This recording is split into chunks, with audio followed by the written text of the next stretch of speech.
तमन्ना एक बार बताना अगर आएगा तो। आ गया सर। ठीक है, देखो आज का जो हमारा टॉपिक है स्टूडेंट्स, अभी आप देखोगे स्क्रीन पे अब आ गया होगा, choice of forms of business enterprise. आज हम पढ़ेंगे कि बिजनेस एंटरप्राइजेज जब चुनी जाती हैं, चाहे वो सोल प्रोप्राइटर हो, चाहे पार्टनरशिप हो, चाहे ज्वाइंट हिंदू फैमिली बिजनेस हो, चाहे हमारी ज्वाइंट स्टॉक कंपनी हो, हमें क्या क्या चीज़ों का ध्यान रखना चाहिए जब भी हम कोई एंटरप्राइज को चुनते हैं। तो हमें क्या क्या चीज़ों का ध्यान रखना चाहिए उन एंटरप्राइजेस को चुनते समय। ठीक है, तो देखो यहाँ लिखा हुआ है factors to be considered while choosing a suitable form of business enterprises. कौन कौन से फैक्टर्स हैं जो हमें एकदम दिमाग पे बिठा के रखना चाहिए और ध्यान देना चाहिए कोई भी चीज को चुनते समय। ठीक है, अब देखो सबसे पहले है cost and ease in setting up of the organisation. सबसे पहले अगर आप सोल प्रोप्राइटर और पार्टनरशिप जो है ये अगर देखो तो ये ज़्यादा एक्सपेंसिव नहीं है। ठीक है, और इसमें लीगल फॉर्मेलिटीज भी कम होती हैं। तो जब भी आप कोई ऑर्गेनाइजेशन चुनते हो तो सबसे पहले आपके दिमाग में आता है कि कॉस्ट, किसमें ज़्यादा खर्चा लगेगा। अच्छा, अगर मान लो आपको मैं बोलता हूँ कि चलो आपको चूज करना है one of the form of business enterprise, तो हमारे पास कितने फॉर्म ऑफ बिजनेस एंटरप्राइज हैं जो हमने पढ़े हैं। एक तो हमने सोल प्रोप्राइटर पढ़ा, पार्टनरशिप पढ़ा, ज्वाइंट हिंदू फैमिली पढ़ा। ठीक है, इसके बाद हम लोगों ने कोऑपरेटिव सोसाइटी भी पढ़ी और उसके बाद ज्वाइंट स्टॉक कंपनी भी पढ़ा। तो इसमें से कौन सा आप चुनना चाहोगे, सबसे पहले तो यही बताइए। एक बच्चा कोई बताओ, तमन्ना कौन सा चुनना चाहोगी। अगर आपके पास 10 लाख रुपए हैं तो कौन सा बिजनेस चुनना चाहोगी, ऑनेस्टली बताना। Tamanna. One company. One company. 1% company, बहुत बढ़िया। लेकिन पता है आपको 1% कंपनी में बेटा कई कंडीशन है, याद है कंडीशन पढ़े थे ना आपने। वन नहीं सर। पर्सन कंपनी में एक तो आपको इंडियन सिटीजन होना चाहिए, आपकी उम्र 18 साल से ज़्यादा होनी चाहिए। पहली बात तो ये है कि तुम 18 साल से कम की हो, तो क्या 1% कंपनी स्टार्ट कर पाओगी, पर बोलो। अभी तो नहीं, बाद बाद में, अभी की बात थोड़ी ना होती है। अच्छा, अभी अगर चुनना हो तो सोल प्रोप्राइटर। सोल प्रोप्राइटर, और पार्टनरशिप में भी जा सकती हो क्या। नहीं सर। क्यों, माइनर पार्टनर तो जा ही सकता है। डिसीजन थोड़ी ना ले सकता है सर वो। क्या। कुछ काम नहीं है। डिसीजन थोड़ी ना ले सकता है वो। हाँ, डिसीजन नहीं ले सकता लेकिन पार्टनरशिप में तो जा ही सकता है, प्रॉफिट भी शेयर कर सकता है। लॉसेस में भी लिमिटेशन है, तो फायदा ही फायदा है। फिर ये क्यों नहीं चुना तुमने, एक क्या रीजन था नहीं चुनने का। सर, उसके लिए तो अगर पार्टनर्स के परिवार में से कोई ले सकता है ना माइनर। वैसे थोड़ा ना नहीं, कोई बुलाएगा माइनर को। मैंने तो एक एग्जांपल दिया था कि उसकी डेथ हो जाती है तो उस किसी को ले सकता है, और जरूरी तो नहीं है कि डेथ होगी तभी लेगा, और ये भी जरूरी नहीं है कि रिलेटिव ही हो, बाहर का भी तो हो सकता है। ऐसा तो कहीं नहीं लिखा है कि रिलेटिव ही हो, लेकिन 99% रिलेटिव वाले को ही लेते हैं, क्योंकि माइनर का मतलब है बच्चा है और बच्चे को ले रहे हो तो कोई अपना ही पार्टनर का ही कोई होगा, कोई ना कोई, लेकिन ले सकते हैं। देखो सबसे बड़ा रीजन टेंशन क्या है कि आपके चाहने से तो होगा नहीं, क्योंकि बाकी के पार्टनर्स का कंसेंट होना जरूरी है, और वो भी सबका। तो पता नहीं वो हाँ बोलेंगे तभी तो आप पार्टनर बनोगे, नहीं तो बनोगी कैसे। सबसे बड़ी समस्या ये है। अच्छा, सोल प्रोप्राइटर में सबसे बड़ा फायदा क्या है, आप खुद अपना फैसला ले सकती हो, खर्चा भी कम लगता है, जिस तरह का बिजनेस शुरू करना कर सकती हो, है ना। मतलब जो जिसके लिए कई तो बिजनेस ऐसी हैं जिसके लिए आपको लाइसेंस भी नहीं लेना पड़ेगा। मान लो आपने देखा होगा कई बार दुकान छोटी सी खोल देते हैं और उसमें कम एज वाले बच्चे भी कई बार बेच रहे होते हैं। कई बार उनकी जो है जिसने ओपन किया होता है उसकी वाइफ भी बैठ जाती हैं, कई बार वो भी खुद भी बैठ जाते हैं। कोई रिश्तेदार आता है तो उसको भी बिठा देते हैं 1-1.5 घंटे के लिए, वो भी बेचना शुरू कर देते हैं। ये छोटी दुकानों की बात कर रहा हूँ मैं। तो ये सोल प्रोप्राइटर में देखो सबसे पहले जब हम बिजनेस को चुनते हैं तो इसमें हमें देखना होता है कि कॉस्ट क्या है और कितना आसानी से सेटअप हो सकता है बिजनेस का। तो sole proprietor and partnership are the most inexpensive form of organisation. अगर देखा जाए तो ये दोनों जो ऑर्गेनाइजेशन है बहुत ही कम खर्चीली हैं, इसमें ज़्यादा पैसा नहीं लगता है, और लीगल फॉर्मेलिटीज भी बहुत कम है। लीगल फॉर्मेलिटी अगर आप देखोगे तो ना के बराबर है, आपको ज़्यादा कागजी कार्रवाई करने की ज़रूरत नहीं है, सस्ते में ही काम निपट जाता है। तो इसीलिए अगर आप चाहते हो कि कम पैसा लगे और खर्चा कम लागत लगे और तब भी आप बिजनेस ओपन कर लो, तो ऐसे में आप सोल प्रोप्राइटरशिप फॉर्म चुनोगे। Is it clear to everybody? Tamanna समझ में आ गया? यस, आ गया सर। दूसरा आता है बेटा लायबिलिटी। कह रहा है कि जब भी आप कोई नई बिजनेस चुनते हो, चाहे वो सोल प्रोप्राइटर हो या पार्टनरशिप हो या हिंदू जॉइंट फैमिली बिजनेस हो या फिर जॉइंट स्टॉक कंपनी हो या कोऑपरेटिव सोसाइटी हो, तो आपको इन्वेस्टर पॉइंट ऑफ व्यू से देखना होता है। From side of investors, company form the organisation is more suitable as the risk involve is limited.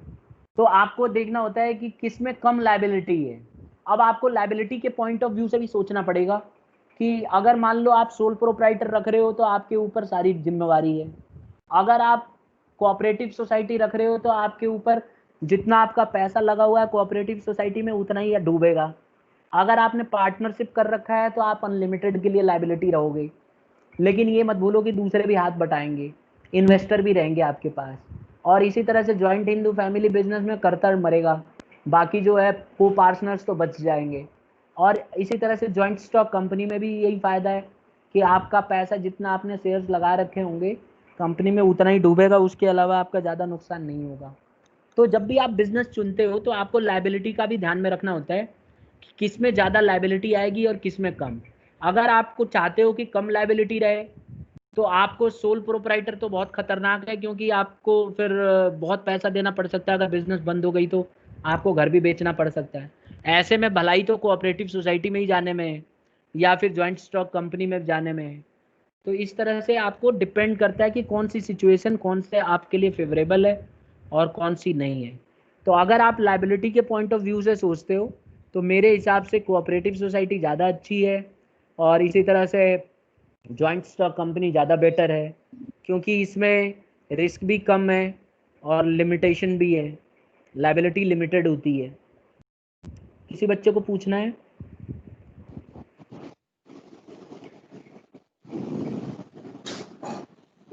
तीसरा,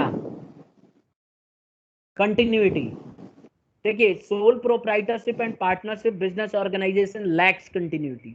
अगर आप देखोगे ना, सोल प्रोप्राइटरशिप और पार्टनरशिप बिजनेस जो है, ये जो है इनमें कंटिन्यूटी नहीं होती है। ठीक है, ये बिजनेस जो है लंबे समय तक नहीं चलती है। जो सोल प्रोप्राइटर चला रहा है बिजनेस, वो जैसे ही उसकी डेथ होगी बिजनेस अपने आप ही क्लोज हो जाएगी, तो लंबे समय तक कंटिन्यू नहीं करती। तो ये बिजनेस अच्छी नहीं होती है। अगर आप चाहते हो कि बिजनेस आपकी कंटिन्यू चलती रहे तो सोल प्रोप्राइटर अच्छी नहीं रहेगी। ऐसे में आपको दूसरी बिजनेस ढूंढनी चाहिए। सोल प्रोप्राइटर और partnership can not be a good business for this. if the business is intended for a long period of time, company or incorporative society form of organization are more suitable। अगर आप business को लंबे समय तक चलाना चाहते हो तो आपको कोऑपरेटिव सोसाइटी या फिर कंपनी चुनना चाहिए। Is it clear to you? Yes और नो? यस। नेक्स्ट आ जाता है बेटा यहाँ पे फोर्थ, मैनेजरियल एबिलिटी। अगर आप सोल प्रोप्राइटर बिजनेस चुनते हो तो आपके पास मैनेजरियल एबिलिटी नहीं रहेगी, and you will find it very difficult to get expertise in all functions of areas of management. आप हर काम तो अकेले कर नहीं सकते, ये मैं पहले भी बता चुका हूँ कि अगर आप सोल प्रोप्राइटर बिजनेस स्टार्ट करोगे तो सारा का सारा काम आप अकेले करना नामुमकिन है। अगर आपके पास जॉइंट स्टॉक कंपनी रहेगी तो आपके पास मैनेजर्स होंगे जो अपना भी दिमाग लगाएंगे और आप करेंगे डिसीजन लेने में। तो इसीलिए अगर आप चाहते हो कि मैनेजरियल एबिलिटी बहुत ज़्यादा हो तो आप ऐसे में सोल प्रोप्राइटर कभी स्टार्ट नहीं करना चाहोगे। आप पार्टनरशिप के बारे में सोच सकते हो, क्योंकि पार्टनरशिप के अंदर फिर भी 3-4 पार्टनर होते हैं, लेकिन वो भी परफेक्ट नहीं होती है। ऐसे में जॉइंट स्टॉक कंपनी सबसे ज़्यादा बेस्ट सूटेबल होगी अगर आप चॉइस ऑफ बिजनेस ऑर्गेनाइजेशन रखना चाहते हो जिसके अंदर मैनेजरियल एबिलिटी ज़्यादा रखना चाहते हो तो। Is it clear? पांचवा, कैपिटल कंसिडरेशन। अगर आपकी बिजनेस ज्यादा कैपिटल चाहिए तो आपको कह रहा है कि the business requires huge capital, it should be organise as a company. अगर जो आप काम करना चाहते हो इसमें करोड़ों खरबों रुपए चाहिए होंगे, तो ऐसे में आपको कंपनी स्टार्ट करना चाहिए, ना कि सोल प्रोप्राइटर बिजनेस। क्योंकि अगर आप सोल प्रोप्राइटर बिजनेस करना चाहते हो स्टार्ट, तो सारा का सारा पैसा आपको खुद लगाना पड़ेगा, आपको कोई मदद करने के लिए नहीं आएगा। और अगर आप कंपनी स्टार्ट करते हो तो आपको मदद करने के लिए आप बाहर से पैसे रेज कर सकते हो, आप बोर्ड ऑफ डायरेक्टर्स किसी को बना सकते हो और उनके पैसे भी लगा सकते हो बिजनेस में। तो इसीलिए अगर if you want to have lot of money और your business requires huge amount of investment, then in that scenario formation a company will be more suitable as compared to sole proprietorship। ठीक है, या फिर आप cooperative society भी start कर सकते हो, क्योंकि कोऑपरेटिव सोसाइटी में भी मेंबर्स जो हैं अनलिमिटेड हो सकते हैं। तो हो सकता है कि लाखों मेंबर जुड़ जाएं और सब थोड़ा थोड़ा पैसा भी जमा करेंगे, तो करोड़ों रुपए इकट्ठा हो जाएगा बिजनेस के लिए। किसी बच्चे ने अनम्यूट किया है, वो म्यूट कर लो बेटा। यहाँ तक किसी बच्चे को कोई डाउट है तो मुझे बता सकता है, अभी मैं वेट कर रहा हूँ। Any student having doubt they can ask me from this. इतने में नहीं। नेक्स्ट आता है, किसी बच्चे ने अनम्यूट कर रखा है, म्यूट करो। नेक्स्ट है डिग्री ऑफ कंट्रोल। देखिए आप कितना कंट्रोल चाहते हैं बिजनेस में। अगर आप बिजनेस में बहुत ज़्यादा कंट्रोल चाहते हैं तो ऐसे में आपको सोल प्रोप्राइटरशिप स्टार्ट करना चाहिए, ठीक है। लेकिन अगर आप चाहते हो कि थोड़ा कंट्रोल कम भी रहेगा तो चलेगा, तो ऐसे में पार्टनरशिप भी स्टार्ट कर सकते हो, ठीक है। कोऑपरेटिव सोसाइटी में भी जा सकते हो और जॉइंट स्टॉक कंपनी में भी जा सकते हो। तो डिपेंड करता है, अगर आप चाहते हो कि आपकी डिग्री ऑफ कंट्रोल बहुत ज़्यादा हो, आपका कंट्रोल बिजनेस के ऊपर खूब ज़्यादा हो, तो आपके लिए सबसे जो बेस्ट सूट करेगा वो होगा सोल प्रोप्राइटर। क्योंकि हमने पढ़ा हुआ है कि सोल प्रोप्राइटरशिप एक ऐसी बिजनेस होती है जिसके अंदर सारे के सारे फैसले जो है सोल प्रोप्राइटर ही लेता है। Is it clear?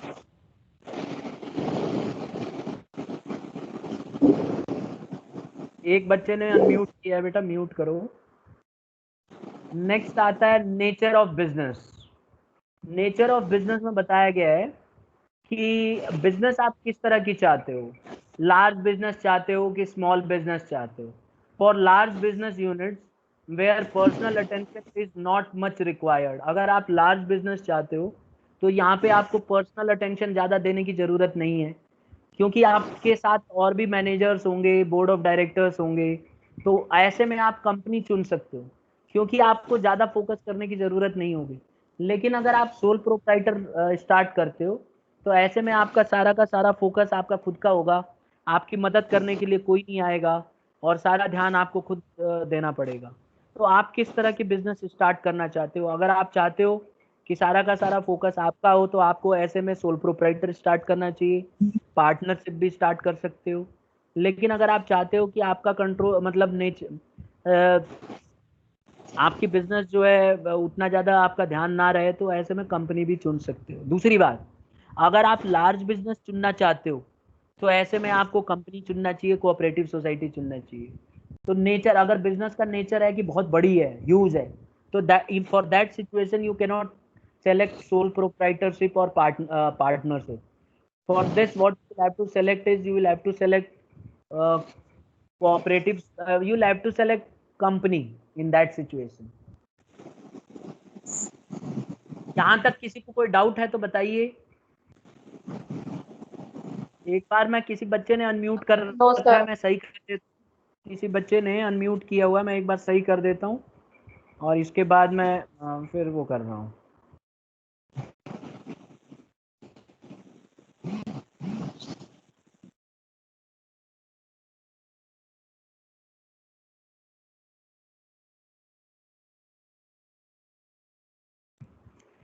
तो स्टूडेंट्स हम लोगों ने यहाँ तक कर लिया है, ठीक है। अब हम जो नया कर रहे हैं कंपैरेटिव इवैल्यूएशन कर रहे हैं, ठीक है। एक बार मैं फिर दोबारा से ये बता दूं सातों पॉइंट जल्दी जल्दी आपको। देखिए कभी भी आप जब बिजनेस चुनते हो तो आप कौन सा फैक्टर्स को ध्यान में रखोगे। जैसे मान लेते हैं कि मैंने आपको बोल दिया कि आपको बिजनेस चुनना है, चाहे आप सोल प्रोप्राइटर चुनो या पार्टनर चुनो या, हाँ बोलो। सर एक बुक में दिया हुआ है फ्लेक्सिबिलिटी ऑफ ऑपरेशन। हाँ ये भी बता देता हूँ। देखो चलो पहले इसी से शुरुआत करते हैं। अगर आप फैक्टर्स चुनना चाहते हो कि कौन सा बिजनेस के लिए अच्छा रहेगा, तो एक है flexibility of operation. Flexibility of operation का मतलब होता है कि आप कितना फ्लेक्सिबल चाहते हो आप बिजनेस। तो ऐसे में अगर आप फ्लेक्सिबिलिटी ज्यादा चाहते हो ना, तो आपको सोल प्रोप्राइटरशिप चुनना चाहिए। पता है क्यों? क्योंकि आपने एक बार सोल प्रोप्राइटरशिप चुन लिया तो आप कभी भी बिजनेस को चेंज कर सकते हो। जैसे मान लो आपने एक दुकान खोली घर के पास ही, आपका घर में एक रूम खाली था, आपने एक किराने की दुकान खोल दी या इस टाइप में कुछ खोल दिया। अब आपको 2 महीने या 6 महीने या 7 महीने के बाद लग रहा है कि बिजनेस अच्छा नहीं चल रही, तो आप उसको कभी भी बंद कर सकते हो और कोई नई बिजनेस में जा सकते हो, कोऑपरेटिव सोसाइटी में ऐड कर सकते हो, पार्टनरशिप खोल सकते हो। तो अगर आप फ्लेक्सिबिलिटी हाई चाहते हो तो आपको सोल प्रोप्राइटर चुनना चाहिए। अगर आप फ्लेक्सिबिलिटी ज़्यादा नहीं चाहते हो, कंप्रोमाइज नहीं करना चाहते, तो ऐसे में आपको कोऑपरेटिव सोसाइटी भी, मतलब आपको कंपनी चुनना चाहिए फिर, क्योंकि वहाँ पे फ्लेक्सिबिलिटी बहुत कम होती है। आ गया समझ में? किसने पूछा था बेटा? Yes sir. हाँ, तो यही है फ्लेक्सिबिलिटी ऑफ ऑपरेशन, कि आप कितना फ्लेक्सिबिलिटी चाहते हो। अगर आप ज़्यादा फ्लेक्सिबिलिटी चाहते हो तो सोल प्रोप्राइटरशिप चुनो। अगर आप थोड़ा सा कॉम्प्रोमाइज़ करना चाहते हो तो पार्टनरशिप चुन लो, है ना, या फिर कोऑपरेटिव सोसाइटी भी चल जाएगी। लेकिन आप अगर बिल्कुल भी नहीं चाहते फ्लेक्सिबिलिटी, तो ऐसे में आपको जॉइंट स्टॉक कंपनी अच्छी रहेगी। Is it clear? अच्छा, यस सर। अब आ जाता है चॉइस ऑफ बिजनेस में। आप देखो, जैसे इन्होंने एक बोला, ऐसे ही दूसरा है, एक और है, cost and ease in setting up of organisation. आप अगर चाहते हो कि खर्चा कम लगे, तो ऐसे में आप सोल प्रोप्राइटरशिप बिजनेस चुन सकते हो, क्योंकि ये इनएक्सपेंसिव, कम खर्चा लगता है, और दूसरी बात इसमें लीगल फॉर्मेलिटीज भी कम होती है। तो अगर आप कॉस्ट बेनिफिट चाहते हो और आसान चाहते हो, ईज चाहते हो, कोई भी बिजनेस शुरू करने में आसानी चाहते हो, तो ऐसे में आपको ये जो है सोल प्रोप्राइटर बेटर रहेगा। क्योंकि बेटा याद रखना, कंपनी को चुनने के लिए आपको कई डॉक्यूमेंट्स बनाने पड़ते हैं, और डॉक्यूमेंट्स बनाने में आदमी पागल हो जाता है। Memorandum of association, article of association, certificate of incorporation, ये सारे डॉक्यूमेंट्स बनवाने में बहुत बुरी हालत हो जाती है। तो इसीलिए ये डॉक्यूमेंट्स जो है इतना आसान नहीं है, तो इसमें बनाने में मुश्किल होता है। दूसरा आता है लायबिलिटी। अगर आप बिजनेस में चाहते हो कि कम लायबिलिटी हो, तो ऐसे में आप कोऑपरेटिव सोसाइटी चुन लो, पार्टनरशिप चुन लो। पार्टनरशिप में भी अनलिमिटेड लायबिलिटी होती है वैसे तो। आप कोऑपरेटिव सोसाइटी चुन सकते हो, और ज्वाइंट हिंदू फैमिली भी चुन सकते हो अगर आप को पार्टनर के तौर पे काम कर रहे हो तब, ठीक है। लेकिन अगर आप चाहते हो कि लायबिलिटी आपके ऊपर, मतलब डेट पर्सनली पूरा का पूरा आप ही के ऊपर आ जाए, तो ऐसे में आप सोल प्रोप्राइटर भी चुन सकते हो। तीसरा हमने पढ़ा कंटिन्यूटी। अगर आप कंटिन्यूटी के पॉइंट ऑफ व्यू से देखो, तो सोल प्रोप्राइटरशिप और पार्टनरशिप बिजनेस ऐसी बिजनेस है जिसमें कंटिन्यूटी का कुछ नहीं पता। अगर आपने सोल प्रोप्राइटर शुरू किया हुआ है और किसी वजह से मान लो एक्सीडेंट हो जाता है या किसी वजह से बिजनेस नहीं कर पाते, तो इमीडिएटली वो बिजनेस बंद हो जाएगी। तो इसीलिए आपको सोल प्रोप्राइटरशिप जो है, अगर आप रखते हो तो कंटिन्यूटी का कोई भरोसा नहीं रहेगा। लेकिन अगर लंबे समय तक कंटिन्यूटी चाहते हो तो कोऑपरेटिव सोसाइटी ज़्यादा अच्छा ऑप्शन है, या जॉइंट स्टॉक कंपनी ज़्यादा अच्छा ऑप्शन है। चौथा, मैनेजरियल एबिलिटी। सबको पता है कि सोल प्रोप्राइटर में दिक्कत होती है मैनेजरियल एबिलिटी में। तो अगर आप मैनेजरियल एबिलिटी बहुत तगड़ी चाहते हो तो आपको कंपनी चुनना पड़ेगा। लेकिन अगर आप मैनेजरियल एबिलिटी ज़्यादा नहीं चाहते, तो ऐसे में सोल प्रोप्राइटरशिप काम कर जाएगी। Capital consideration. अगर आपकी बिजनेस बहुत ज़्यादा पैसा चाहिए बिजनेस को स्टार्ट करने के लिए, तो ऐसे में आपको ज्वाइंट स्टॉक कंपनी स्टार्ट करना चाहिए रादर देन सोल प्रोप्राइटरशिप, या फिर कोऑपरेटिव सोसाइटी भी स्टार्ट कर सकते हो, ठीक है। तो ऐसे में कैपिटल का कंसिडरेशन भी ध्यान में रख के बिजनेस को स्टार्ट किया जाता है। If you want crores of rupees for a business to start, you will have to go into the joint stock company or say cooperative society. Next आता है डिग्री ऑफ कंट्रोल। अगर आप degree of control बहुत चाहते हो तो आपको sole proprietorship चुनना चाहिए। लेकिन अगर आप डिग्री ऑफ कंट्रोल में थोड़ा सा कंप्रोमाइज़ करना चाहते हो, तो आपके लिए पार्टनरशिप भी ठीक रहेगा, या कोऑपरेटिव सोसाइटी भी काम करेगी। नेक्स्ट आता है नेचर ऑफ बिजनेस। आपका बिजनेस का नेचर क्या है? अगर आप लार्ज बिजनेस चाहते हो तो ऐसे में आपको ज्वाइंट स्टॉक कंपनी चुनना पड़ेगा। लेकिन अगर आपकी बिजनेस स्मॉल बिजनेस है, तो ऐसे में आपको सोल प्रोप्राइटरशिप स्टार्ट करना चाहिए, क्योंकि इसमें ज़्यादा पैसे की ज़रूरत नहीं पड़ती है। आई होप सबको क्लियर हो गया होगा इतना। अब किसी बच्चे को कोई डाउट है? किसी भी बच्चे को डाउट है तो मेरे को बताओ। शुभ समझ में आ गया? शुभ मलिक? No sir. चलिए ठीक है, कंपैरेटिव इवैल्यूएशन कर रहे हैं।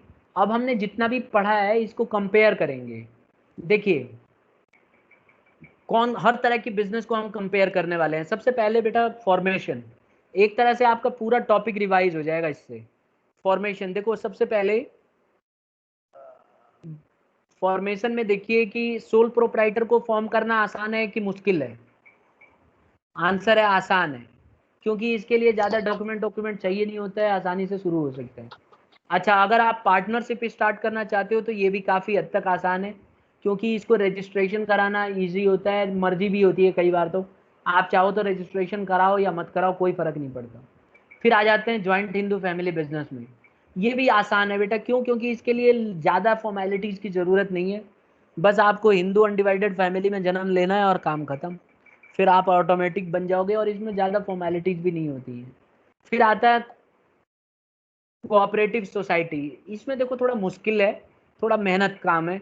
क्यों? क्योंकि इसमें रजिस्ट्रेशन का कराना जरूरी है, और आप जिस भी ऑर्गेनाइजेशन के अंदर रजिस्ट्रेशन कराना होता है उसमें थोड़ा आपको भाग दौड़ करनी पड़ सकती है। तो हम कह सकते हैं कि कोऑपरेटिव सोसाइटी की फॉर्मेशन जो है थोड़ा सा मुश्किल होगा। फिर आ जाते हैं कंपनी में। Company compulsory registration and expensive complex formalities होती हैं। एक्सपेंसिव भी होता है और कॉम्प्लेक्स फॉर्मेलिटीज भी होती है। तो कंपनी को स्टार्ट करना, फॉर्म करना is a very hard job. तो हमने ओवरऑल क्या पढ़ा कि सोल प्रोप्राइटर, पार्टनरशिप और जॉइंट हिंदू फैमिली को स्टार्ट करना महा आसान है, और अगर हम कोऑपरेटिव सोसाइटी और कंपनी की बात करें तो बहुत ही मुश्किल काम है इस तरह की बिजनेस को स्टार्ट करना। फिर आता मेंबर्स। देखो मेंबर्स का भी ध्यान रखना है स्टूडेंट्स। इसमें देखो आप सोल प्रोप्राइटर में खाली मालिक चाहिए, एक अकेला आदमी चाहिए। अच्छा, इसमें पार्टनरशिप में कम से कम 2 और मैक्सिमम 50, और ज्वाइंट हिंदू फैमिली में कम से कम 2 और परिवार जितना बड़ा होगा चलेगा। कोऑपरेटिव सोसाइटी में कम से कम 10 और मैक्सिमम की तो कोई लिमिट ही नहीं है, कितने भी हो सकते हैं। और प्राइवेट कंपनी में पिछली क्लास में हमने पढ़ा था कम से कम 2 और ज़्यादा से ज़्यादा 200, और पब्लिक कंपनी में कम से कम 7 और मैक्सिमम की तो कोई लिमिट ही नहीं है। तो ये है। फिर आ जाता है कैपिटल। अगर हम कैपिटल की बात करें, एक बार मुझे बता दो, सुनाई दे रहा है कि नहीं दे रहा है? एक बच्चा। यस सर, सुनाई दे रहा है। ठीक है, कोई भी डाउट होता है तो अनम्यूट करके तुरंत पूछना है। फिर आ जाता है बेटा कैपिटल। कैपिटल की बात करते हैं। सोल प्रोप्राइटर में आप देखोगे कैपिटल बहुत ही ज़्यादा लिमिटेड होता है। आपको जो पैसा आता है ना, ये जिसने बिजनेस स्टार्ट किया है उसी को पैसा लगाना होता है, तो इसीलिए इसमें पैसा आप देखोगे हमेशा लिमिटेड होता है, अरबों खरबों रुपए नहीं आ सकते इसमें। दूसरी बात है पार्टनरशिप की, अगर इसमें भी देखा जाए तो बहुत ही ज़्यादा लिमिटेड है, क्योंकि जितना भी पैसा लगाया जाता है पार्टनर्स की तरफ से लगाया जाता है, बाहर का आदमी तो लगाने से रहा। तो इसीलिए ये भी जो अगर आप देखो इसका भी जो कैपिटल होता है it is that is limited. When it comes to joint Hindu family business, all the property you can start a business on ancestral property only. अपने पूर्वजों की जो जमीन है उसी पे आप इस तरह के बिजनेस को स्टार्ट कर सकते हैं। तो इसीलिए ये जो है इसमें भी आप देखोगे लिमिटेड कैपिटल होता है। तो आप लिख सकते हो कि लिमिटेड कैपिटल है और ये एंसेस्ट्रल प्रॉपर्टी पे ही स्टार्ट हो सकती है, इसीलिए इसकी पैसा ज़्यादा इसमें होता नहीं है। फिर आ जाता है कोऑपरेटिव सोसाइटी। आप देखोगे कोऑपरेटिव सोसाइटी के अंदर भी लिमिटेड होता है, क्योंकि जितने इसके मेंबर होते हैं, और अब आपको याद होगा कोऑपरेटिव सोसाइटी में एक मैक्सिमम लिमिट होती है, इससे ज़्यादा कोई आदमी पैसा जमा नहीं कर सकता है कोऑपरेटिव सोसाइटी में। और वो क्या होता है, कौन बता रहा है? जैसे मान लो एक बिजनेस का 1 करोड़ पैसा लगा हुआ है, तो आप कितना मेंबर जब आप बनोगे तो कितने रुपए तक दे सकते हो उस कोऑपरेटिव सोसाइटी में? 10 लाख। 10 लाख, यानी कि 10% के आसपास। तो इसमें रूल होता है बेटा कि आप इतना ही पैसा दे सकते हो। ये नहीं है कि एक अकेला आता है कोऑपरेटिव सोसाइटी में और आगे अरबों रुपए डाल दे और कल को बोले कि भाई मेरे आने जाने से फर्क पड़ेगा। तो इसीलिए जानबूझ के कोऑपरेटिव सोसाइटी में म्यूचुअल तरीके से बनाया गया है कि एक आदमी का दबदबा ना रहे, इसीलिए उसका जो मैक्सिमम लिमिट है वो 10% के अराउंड रहती है, कि इससे एक आदमी का अस्तित्व ना आ जाए। लेकिन जब हम कंपनी की बात करते हैं तो यहाँ पे जो कैपिटल है बहुत ज़्यादा लार्ज है।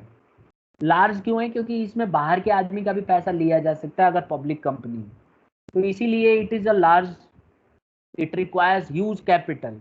तो इसीलिए यहाँ पे आप देखोगे ज़्यादा कैपिटल चाहिए। किसी को कोई डाउट यहाँ तक? नेक्स्ट। लायबिलिटी, अगर आप देखो सोल प्रोप्राइटर के अंदर जो लायबिलिटी होती है ना स्टूडेंट्स, ये आप देखोगे अनलिमिटेड होती है ना। इसकी जो लायबिलिटी है ये अनलिमिटेड है, जितना भी बिजनेस को नुकसान होगा सब इसको अपनी जेब से भरना पड़ेगा। वही हाल पार्टनरशिप के अंदर भी होता है। पार्टनरशिप के अंदर भी तो अनलिमिटेड लायबिलिटी ही होती है, क्योंकि अगर मान लो बिजनेस डूब गई पार्टनरशिप, तो सभी पार्टनरों को अपने घर से देना पड़ता है। फिर आ जाते हैं जॉइंट हिंदू फैमिली बिजनेस में। इसमें आप देखेंगे जो कर्ता होता है उस बेचारे की अनलिमिटेड लायबिलिटी होती है, लेकिन बाकी जो को पार्टनर्स हैं उनकी लिमिटेड लायबिलिटी होती है। फिर आ जाते हैं कोऑपरेटिव सोसाइटी में। इसमें हर एक मेंबर की जो लायबिलिटी होती है वो लिमिटेड होती है, किसी को अपने घर से देने की ज़रूरत नहीं है, जितना उसने पैसा लगा रखा होता है उतना ही पैसे के लिए हकदार होते हैं। और अगर हम कंपनी की बात करें तो ये भी लिमिटेड लायबिलिटी के लिए होती है। तो अगर देखा जाए तो इस मामले में जो सबसे ज़्यादा खतरनाक है ये है सोल प्रोप्राइटर, पार्टनरशिप और जॉइंट हिंदू फैमिली बिजनेस, अगर हम कर्ता को देखें तो। बाकियों के लिए तो फिर भी ठीक है। फिर आता है स्टूडेंट्स कंट्रोल। अगर हम कंट्रोल की बात करें तो हमेशा आप देखोगे सोल प्रोप्राइटर में कंट्रोल सबसे ज़्यादा ओनर का रहता है। अच्छा, यहाँ पे अगर हम पार्टनरशिप की बात करें तो सभी का कंट्रोल बना रहता है। ज्वाइंट हिंदू फैमिली की बात करें तो कर्ता की चलती है और किसी की नहीं चलती। और अगर हम कोऑपरेटिव सोसाइटी की बात करें तो जी इसमें जो इलेक्टेड बोर्ड होता है, जो चुना गया होता है मेंबर्स के द्वारा, उनकी धौंस ज़्यादा होती है, वो चलाते हैं इसको। और अगर हम कंपनी की बात करें तो इसमें जो इलेक्टेड बोर्ड होता है यानी कि बोर्ड ऑफ डायरेक्टर्स, इनकी चलती है। कई बार तो मालिक जो जिसने सबसे ज़्यादा स्टार्ट किया होता है बिजनेस को, उसी का पत्ता साफ करवा देते हैं बोर्ड ऑफ डायरेक्टर्स, तो इन्हीं की चलती है। अब आ जाते हैं लास्ट में कंटिन्यूटी। अगर हम कंटिन्यूटी पॉइंट ऑफ व्यू से देखें तो सोल प्रोप्राइटर जो है अनस्टेबल है स्टूडेंट्स, इसमें अनस्टेबिलिटी होती है, ये स्टेबल नहीं रहता है। और आप देखोगे कब डूब जाए कब बंद हो जाए कोई भरोसा नहीं है। अगर हम पार्टनरशिप की बात करें तो थोड़ा बहुत फिर भी स्टेबल होता है, क्योंकि एक पार्टनर के मरने जाने से कोई खास फर्क पड़ता नहीं है। लेकिन कई बार बच्चे बोलते हैं सर अगर दो ही पार्टनर हैं तब, तो बेटा बिल्कुल सही है। अगर दो ही पार्टनर हैं और एक जा रहा है और अचानक पता चला कोरोना ने पकड़ लिया और 10-12 दिन के अंदर वो चला गया ऊपर, तो ऐसे में पार्टनरशिप तो इमीडिएटली खत्म हो जाएगी। Is it clear to everybody? Yes, sir. अब आ जाते हैं ज्वाइंट इनटू फैमिली बिजनेस। ये भी जो है स्टेबल माना जाता है। क्यों माना जाता है? क्योंकि भाई अगर मान लो कर्ता की डेथ हो भी जाती है तब भी ये बिजनेस बंद नहीं हो सकती। जो को पार्टनर है ना, जो सीनियर है उसके बाद वो तुरंत जो है कर्ता बन जाता है। तो मान लेते हैं अगर कर्ता को कोई दिक्कत आ गई, सपोज करो कोई बीमारी हो गई, और बीमारी होने की वजह से उसके समझने की, सोचने समझने की शक्ति खत्म है ना, तो ऐसे में उसको हटा के और दूसरा को पार्टनर बन सकता है। या अगर उसकी डेथ हो जाती है, एक्सीडेंट हो जाता है, तो ऐसे में ऑटोमेटिक दूसरा जो है को पार्टनर ऑटोमेटिक ही कर्ता बन जाएगा। फिर आ जाता है बेटा कोऑपरेटिव सोसाइटी। कोऑपरेटिव सोसाइटी जो है स्टेबल होती है, सेपरेट लीगल स्टेटस होता है इसका। इसका जो स्टेटस है ये दूसरों से अलग होता है, लीगल स्टेटस पाया जाता है इसमें। इसमें कानूनी अधिकार दिया गया है। और last stable separate legal status, इसका भी जो है सेपरेट स्टेटस होता है, आपको मैंने बताया है। ये अपने नाम से ज़मीन खरीद सकती है, बेच सकती है, और कंपनी के पास ये सारी सुविधाएं हैं। तो यही था आज का टॉपिक, बहुत ही सिंपल टॉपिक है। इसमें आपको बस ये ध्यान रखना है कि जब भी आप कोई कंपनी स्टार्ट करते हो या कोई बिजनेस स्टार्ट करते हो, चाहे वो सोल प्रोप्राइटर हो, पार्टनरशिप हो, जॉइंट हिंदू फैमिली बिजनेस हो, कोऑपरेटिव सोसाइटी हो, या फिर आपका जॉइंट कंपनी हो, जॉइंट स्टॉक कंपनी, तो आप कौन कौन से फैक्टर्स का ध्यान में रखोगे बिजनेस को स्टार्ट करने के लिए? ठीक है। एक और चीज बताऊं, एक बच्चे ने पूछा था फ्लेक्सिबिलिटी। चलो मान लो मैं यहाँ पे फ्लेक्सिबिलिटी वाला भी पॉइंट रख दूं, यहाँ पे फ्लेक्सिबिलिटी ये लिख देता हूँ, ये लो फ्लेक्सिबिलिटी। तो ये बताओ मुझे, देखते हैं कौन बच्चा सही बताता है। सोल प्रोप्राइटरशिप फ्लेक्सिबल होगा? Yes sir. क्यों बेटा?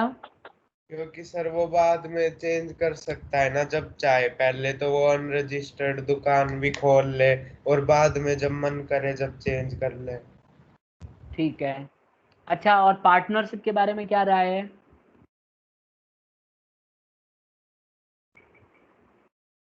सर शायद फ्लेक्सिबल है, अगर सभी पार्टनर की राय हो तो सब हाँ भर दे तो चेंज हो सकता है। अच्छा, क्या आप अपनी मर्जी से पार्टनरशिप को छोड़ सकते हो? Yes sir. नोटिस देके, है ना? Yes sir. और अगर पर्टिकुलर पार्टनरशिप हो तो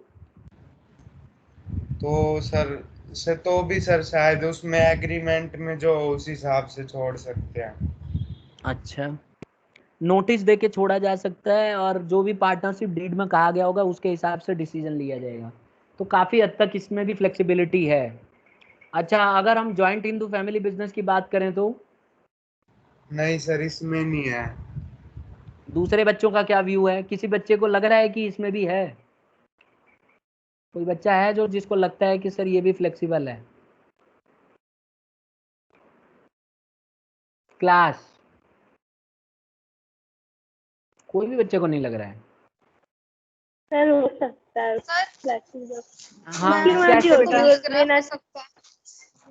एक एक करके उसकी बताओ। मर्जी हाँ है। बेटा, जिसकी मर्जी है वो तो छोड़ भी सकता है ना बेटा। मान लो Yes, sir. Joint Hindu family business में है और कर्ता से परेशान हो गया, यानी कि अपने भाई से, तो ऐसे में वो बोल देगा अपने भाई को कि भैया मेरे बस की नहीं है आपके साथ काम करना, और मेरे को हो रही है दिक्कत, और मैं अपना खुद का बिजनेस करना चाहता हूँ, तो मैं यहाँ गांव छोड़ के या घर छोड़ के जा रहा हूँ, और आपको मतलब विशेष दे के जाएगा कि आप अच्छे से करते रहो, और मैं चला मुंबई या सर दिल्ली। हाँ, सर आपने यूं भी तो बताया था कि वो अपनी अलग से जमीन भी ले सकता है, जो है वो एंसेस्ट्रल प्रॉपर्टी, उसमें से अपने लिए अलग से क्लेम कर सकता है। क्लेम तो कर ही सकता है, मैं कहाँ मना कर रहा हूँ। तो अगर वो मान लो जॉइंट हिंदू फैमिली का बिजनेस का मेंबर नहीं है, तो ऐसे में वो अपने भाई से बोल देगा, कर्ता से बोल देगा कि मैं इस बिजनेस में नहीं रहना चाहता और मेरा हिस्सा मुझे दे दिया जाए। तो ऐसे में कर्ता उसको बोलेगा ठीक है तू अपना हिस्सा ले जा, और उसको जॉइंट हिंदू फैमिली से अलग कर देगा, और बाकी के जो भाई हैं वो अपने आपस में बिजनेस करते रहेंगे। ठीक है? तो ये भी काफ़ी हद तक फ्लेक्सिबल है, कहा जा सकता है, अगर कर्ता की बात मानी जाए। अगर मतलब को पार्टनर्स को देखा जाए तो वो हमेशा फ्री हैं, छोड़ सकते हैं। Is it clear? तो ओवरऑल निर्णय ये निकला कि इसके अंदर भी फ्लेक्सिबिलिटी काफ़ी हद तक है। फिर आ जाता है कोऑपरेटिव सोसाइटी की। बताइए जरा, कोऑपरेटिव सोसाइटी फ्लेक्सिबल है कि नहीं? सर है, वॉलेंटरी मेंबरशिप है। हाँ, तो अगर हम मेंबरशिप देखें तो कभी भी आ जा सकते हैं, तो यस फ्लेक्सिबल सर। है। जब मन करे आप बिजनेस में चले जाओ, जब मन करे छोड़ के चले जाओ। अच्छा, पार्टनरशिप में, ये सॉरी पार्टनरशिप बोल रहा हूँ, कंपनी, कंपनी में, हाँ जी, कंपनी में क्या व्यू है बेटा? है सर। कंपनी में भी यस फ्लेक्सिबिलिटी सर है। है। अगर आप मान लो कंपनी के मेंबर हो या शेयर होल्डर हो, तो आप अपने शेयर्स कभी भी बेच दो। आजकल तो ऑनलाइन ट्रांजैक्शन होते हैं, ऑनलाइन बेच दो। ठीक है, ऑफलाइन बेच दो, किसी को भी ट्रांसफ़र कर सकते हो। कंपनी से स्टॉक एक्सचेंजेस होते हैं, वहाँ पे स्टॉक एक्सचेंज में आप बेच दो अपने शेयर्स को। तो ये सारी चीज़ें हैं, देखा जाए तो ये सब बिजनेस में फ्लेक्सिबिलिटी अपने अपने हिसाब से अलग अलग तरीके से फ्लेक्सिबिलिटी है। ऐसे है तो किसी में तीसरे तरह से है। तो जब भी आप कोई बिजनेस स्टार्ट करते हो तो ये सारे फैक्टर्स को कंसीडर किया जाना चाहिए बिजनेस को स्टार्ट करने के लिए। तो आज का टॉपिक इतना ही था स्टूडेंट्स, मैं इसका पीडीएफ आपको भेज दूंगा, और अगर कोई क्वेरी है तो टॉपिक से रिलेटेड इसमें जो आज हमने पढ़ा है तो इसमें से आप पूछ सकते हो। किसी बच्चे को कुछ पूछना है?